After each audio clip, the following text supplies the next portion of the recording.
नमस्कार, मैं शबीना परवीन और आप सभी देख रहे हैं मेरे साथ भारत मीडिया।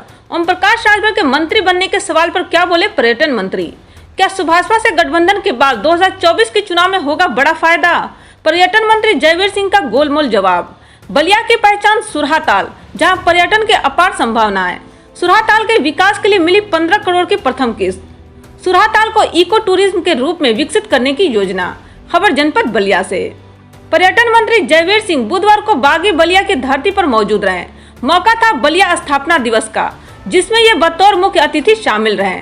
बलिया की पहचान सुरहाताल को एक पर्यटन स्थल के रूप में विकसित करने की सरकार की मंशा को लेकर कहा कि सुरहाताल को इको टूरिज्म के रूप में विकसित करने का प्रयास किया जा रहा है। बलिया में एक सुरहाताल है जिसमें असीम संभावनाएं हैं जो है विकास की और पर्यटन की। सर, क्या आपकी तरफ से उसके जो है सुंदरीकरण या विस्तार के लिए कोई कार्यक्रम आगे? फर्स्ट फेज को हम लोगों ने इको टूरिज्म में सुरहाताल को जोड़ लिया है और सुरहाताल का उसमें कंटिन्यूएशन में अब डेवलपमेंट के कार्य होंगे।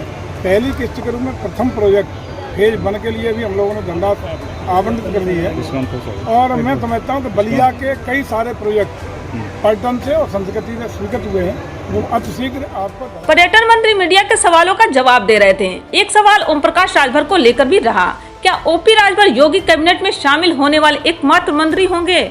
सर जी, सर साइबेरियन बर्ड्स आती हैं। आज जो है उत्तर प्रदेश सरकार की अगर हम बात करें तो खबरें ये आ रही हैं कि मंत्रिमंडल का विस्तार होगा और एक ही मंत्री बनने वाले हैं ओम प्रकाश राजभर जी। क्या कहना चाहेंगे? देखिए, ये माननीय मुख्यमंत्री का विशेषाधिकार होता है किसी को मंत्री बनाना नहीं बनाना है, लेकिन यह सही है कुछ जगह खाली है और जब जरूरत होगी उचित वक्त होगा तो उस पर निर्णय लेंगे। माननीय मुख्यमंत्री के इस निर्णय होना है, उस पर कोई टीका टिप्पणी नहीं की है। तो क्या ओम प्रकाश राजभर के मंत्री बनाए जाने से 2024 के चुनाव में खासतौर पर उत्तर प्रदेश में कुछ असर? आजकल ओम प्रकाश राजभर को लेकर चर्चाओं का बाजार गर्म है। कई बार ओम प्रकाश राजभर बता चुके हैं कि वे जल्द ही मंत्री बनेंगे, लेकिन प्रदेश सरकार है कि उन्हें तरजीह नहीं दे रही। तभी तो जब पूछा गया कि ओम प्रकाश राजभर के मंत्री बनाए जाने से 2024 लोकसभा चुनाव में असर होगा, इस सवाल पर मंत्री जी गोलमोल जवाब देकर कुछ भी कहने से बचते दिखाई दिए हैं। अच्छी तरह जान लें कि जिस तरह का INDIA गठबंधन कभी जात के नाम पे कि धर्म के नाम पर बांटने का प्रयास और पुरानी जो ट्रेडिशनल चीज़ें हैं उनको लाने का प्रयास करता है, इस जात धर्म पर बहुत आगे जा कर के हम लोग आज हिंदुस्तान को, उत्तर प्रदेश को, हर व्यक्ति को विकास की धारा में जोड़ के उनको हमारे गरीब परिवारों को गरीबी की रेखा से ऊपर वर्ग के लोक कल्याणकारी योजनाओं से जोड़ के हम आज सपना देख रहे हैं और सपने को पूरा करने का काम भी कर रहे हैं कि जब भारत को और उत्तर प्रदेश को विश्व पटल पर छा जाने के लिए तैयार हैं। चाहे आर्थिक क्षेत्र में हम देखेंगे, आर्थिक मोर्चे पे हम लोग 5वीं आर्थिक शक्ति बनने में कामयाब हुए हैं और तीसरी दुनिया की सबसे बड़ी आर्थिक ताकत बनने के लिए तत्पर हैं। चाहे हम लोग चंद्रयान की सफल यात्रा रही हो, तो विज्ञान और टेक्नोलॉजी के क्षेत्र की बात हो, सामरिक क्षेत्र की बात हो, G20 की सफल अध्यक्षता की बात हो, या तमाम ऐसी चीज़ें हैं जो भारत को ग्लोबल लीडर बनने के मार्ग प्रशस्त करने का काम कर रही हैं। और हम आपको आश्वस्त करते हैं कि हिंदुस्तान के रहने वाले लोग आगामी चुनाव में देश की तरक्की के लिए, प्रदेश की तरक्की के लिए बिना जात वर्ग धर्म का भेदभाव किए, बिना किसी जात भेदभाव के प्रभावित हुए सारे लोग प्रगति के लिए, देश को मजबूत करने के लिए और लोक कल्याणकारी योजनाओं को निष्पक्षता और ईमानदारी के साथ गरीब के घर तक पहुंचाने के लिए आदरणीय मोदी जी को तीसरी बार प्रचंड बहुमत के साथ अपना समर्थन दे रहे हैं। अखिलेश यादव कांग्रेस व दूसरों का वोट बैंक एक है, उसी वोट बैंक के लिए दोनों छीना झपटी कर रहे हैं।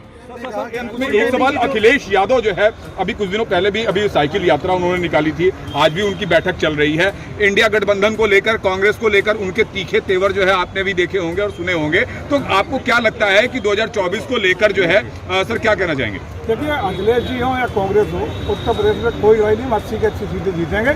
लेकिन परिस्थितियाँ ये हैं कि चूँकि कांग्रेस का वोट बैंक, समाजवादी पार्टी का वोट बैंक दोनों एक हैं, तो उसका छीना झपटी का मामला चल रहा है। चाहे आजम खान साहब का विषय हो या अन्य विषय हो, उनमें कौन किसको अपनी ओर आकर्षित कर ले उस वोट बैंक को, उसकी लड़ाई दोनों के बीच में चल रही है। हमारा कोई झगड़ा नहीं, हम बहुत मजबूत हैं।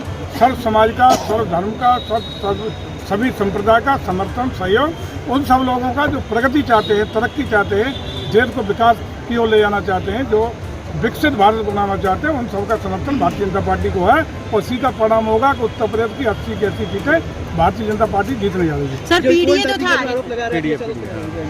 सर पीडीए तो था, लेकिन अब उसमें एक शब्द मुस्लिम जुड़ गया है, इसको आप किस नजर से देखते हैं, क्या मतलब इसका? मैंने पहले ही कहा कि ये लोग सिर्फ बहुत पुरानी बातें जो अब फेल हो चुकी, जात धर्म वर्ग के आधार पर बांटने का काम कर रहा है, ये अब चलने वाला नहीं है।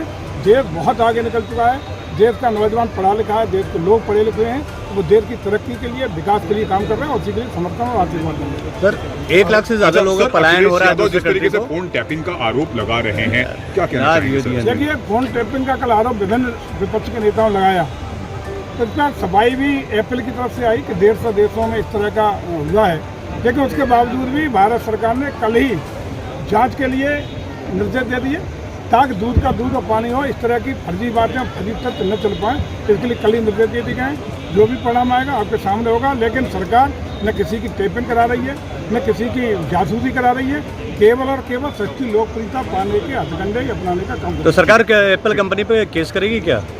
जांच आने दो ना, जांच का निष्कर्ष आने दो, जांच कमेटी बना दी। ऐसी तमाम छोटी बड़ी खबरों के लिए बने रहें भारत मीडिया के साथ।